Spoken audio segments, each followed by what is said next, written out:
Hello and welcome. Today I'll demonstrate how to convert AAC format to MP3 using MiConvert's free online tool. Let's begin. Start by searching AAC to MP3 converter on Google. MiConvert.com should appear as one of the top results. Click to open it. This is the dedicated AAC to MP3 conversion page. The tool supports batch conversion and maintains quality during the process.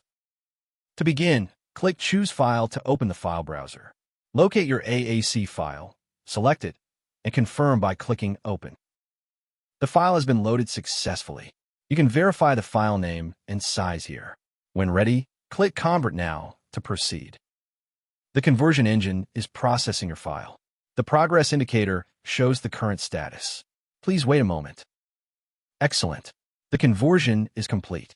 Click Download to save the resulting MP3 file to your local drive. Thank you for watching. For more file conversion tools, visit MiConvert.com. Please subscribe to our channel for future tutorials.